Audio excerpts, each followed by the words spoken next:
Hey, also today I'm going to do a 5-year plus update on my Lee Classic Turret Press. Let's get into it.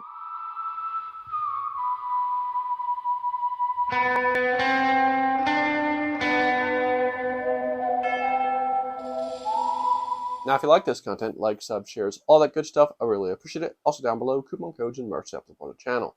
Now, I'm still getting over whatever I'm getting over, but we're going to try and make the best of the video. So if there's weird edits, it's probably just because I've stopped it to go hack and cough and whatever. About 5 years ago, I put out a review on my Lee Classic Turret Press. And I thought it was a pretty good review, but it's been, well, 5 years later, and I've gotten a lot more rounds on the press, so I think I can do a more thorough review and kind of give you an idea of down the road how the press performs. Starting with the bottom, I put this press on an ultra mount. What the ultra mount does is it raises up the press to make it, if you're tall or you want to stand or you have a taller workbench and you just want to have it closer to eye level, this is a great option for any press. That's what I've done. And something else I want to show is when you give the press a shake, right? It really helps keep the press solid. Sometimes in videos you will see people be working, even the Lee videos, even RCBS videos, showing the items off that their presses. You notice there's a little bit of flex. This press, I can go all the way down and I can really push on that lever. There's no flex. It's a good solid mounting platform. Anyway, I've talked enough about that. Moving forward. So coming up, the press is pretty much standard.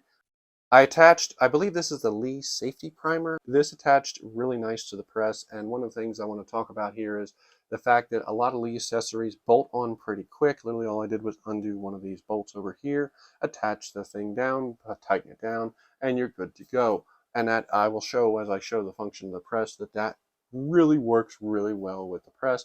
Moving up, I've got the standard, this is a 4-die set, which this Lee Classic Turret is a 4-hole set, which is really nice and convenient. I'll talk about that in a little bit. But then coming up to the top is the priming system I have up here. I have the Lee Perfect Powder Measure that I have a little adapter over here that I think I got off eBay or somewhere, or Amazon, something like that. It allows it to screw into one of the appropriate die, but I have that set up and that manually operates versus you can get different powder drops that will automatically drop when when you're in that station. So anyway, that's kind of pretty much what I've done to the press. I've not done a whole lot. Now what we're going to do is we're going to rotate back around to the first station and we'll talk more about the press itself.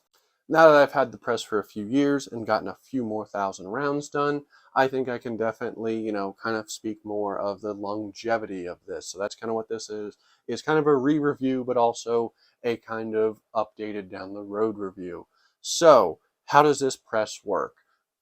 It's a turret press. At the end of the day, what a turret press is it's kind of a middle ground between a single stage press, which you'll see is, basically they've been around forever. It's a very simple press. Usually the strongest of presses. You have one spot for a die, and then you have the ram, and that's pretty much it. You put your die in, you can do whatever thing you want to do, at that point, and then if to do another step, you have to take that die out and put in a new one. And then a progressive press, you put all the dies in, you put everything in, and it does it all at once. You just keep cranking a handle and doing jobs, and then you get the finished round. Turret press is kind of in the middle, where it's not quite progressive. You have to do a little bit more manual, but it's a lot quicker than a single stage, and you can pay a lot more attention to the steps than with a progressive. I personally think the turret press, especially for a hobbyist reloader, is definitely the perfect press, regardless of brand. But today we're talking about my Lee. So how does it start? So what you'll do is with the press, you're going to get let me take out this. So when you get a die set, you'll probably get a little shell holder with them, but you'll get 2 little primer pocket holders here, right? And this is the large primer pocket, I'm doing 44 mag. And what you'll do is you'll select whichever one you want. You drop that in like so, and then you pop your shell holder plate in there, right? Let me move this out of the way for now, just to be able to get a better view of everything, right? So you'd pop your shell holder in and everything, and then you're ready to go. So you will put your shell in like so. Now I've noticed when this is all the way down, this pops up. So generally what I would do is lift it up just a little bit, then you can pop your shell in, you run your ram all the way up.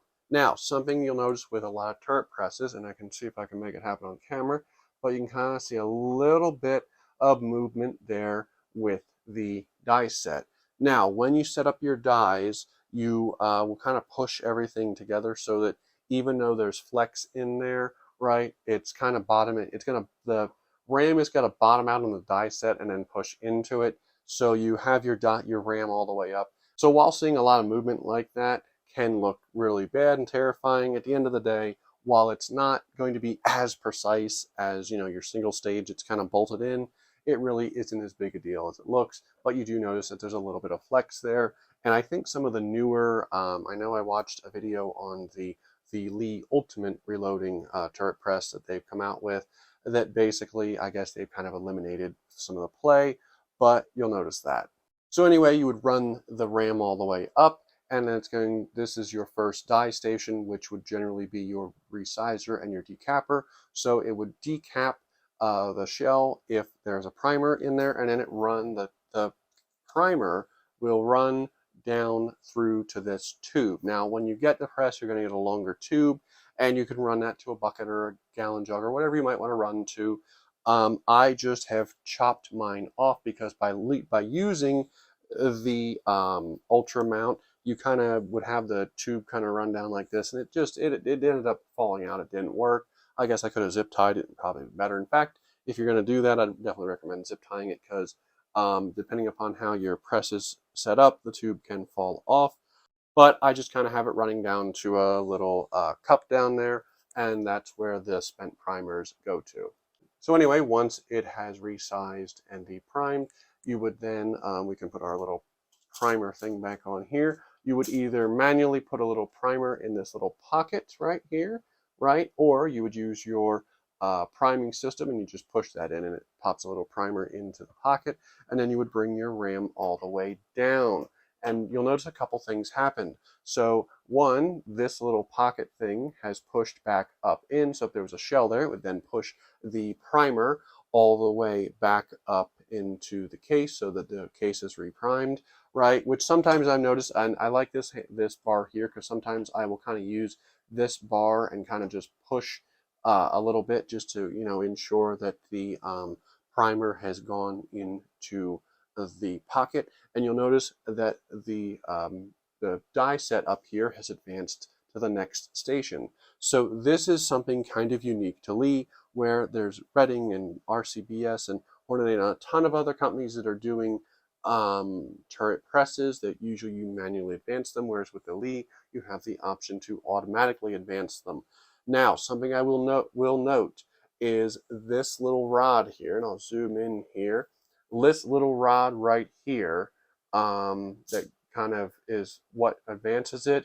That is supposedly one of the very few weak points of this press.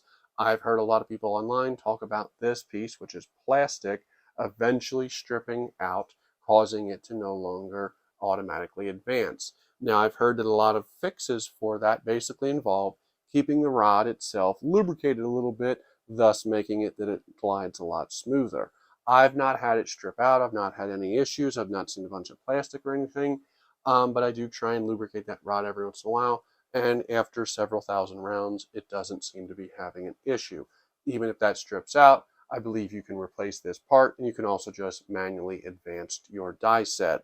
But once you go through that first station, you would then run the ram all the way up again, and that's when you can dispense your powder, and you then go to your next stage where you would put your bullet on, run that all the way up, and then the beauty of the 4-die set in the 4-hole classic turret press is you have your crimp die, which is really nice, and that would be your final stage. You would again run that all the way up, bring it all the way down, and then that's it. You've done a round. Overall, the Lee Classic turret, I have no complaints.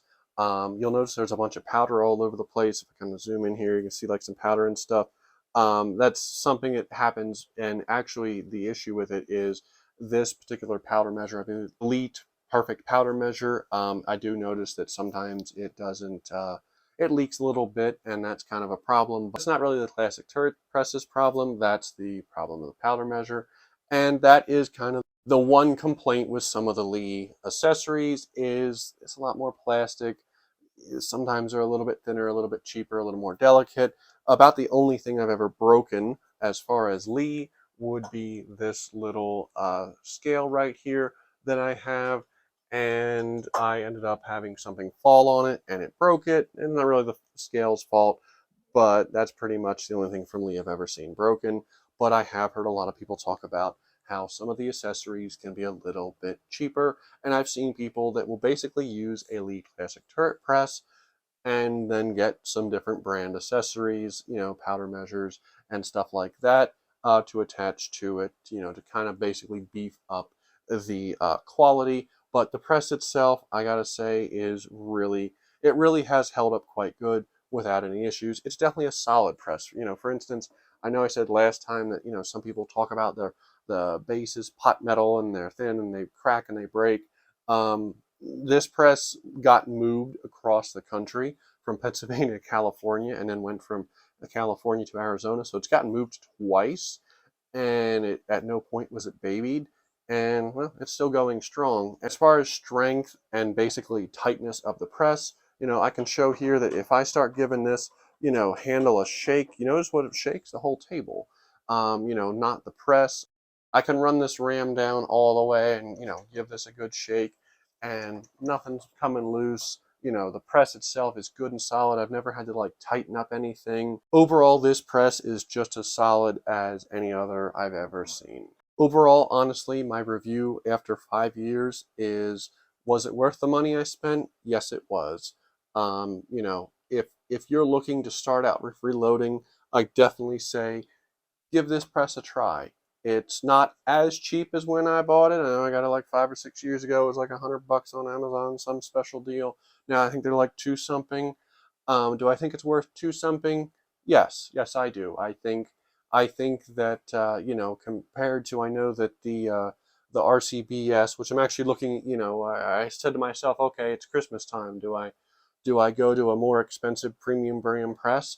And while I may do that, the reality that I came to, and here's the most honest thing you'll hear, as far as someone that's looking to upgrade, I realized that the reason I want to upgrade is just because I want to get some of the couple other accessories that are made by, some of the other brands and use them, not because there's really an issue with this press. Literally, it is just because I was thinking of getting a little more premium fancy press, whereas, this one, again, Lee is a good value brand that if you don't want to break the bank and you want to dip into reloading and give it a shot, or maybe you're on a budget, I would definitely say check out Lee. That's my quick thoughts. After 5 or 6 years, I think Lee puts out a good product, and I have no major complaints. So I say put down below, have you used Lee? Has anything broke on it? If so, did Lee take care of it? But put down below what you think of everything, and have a good day.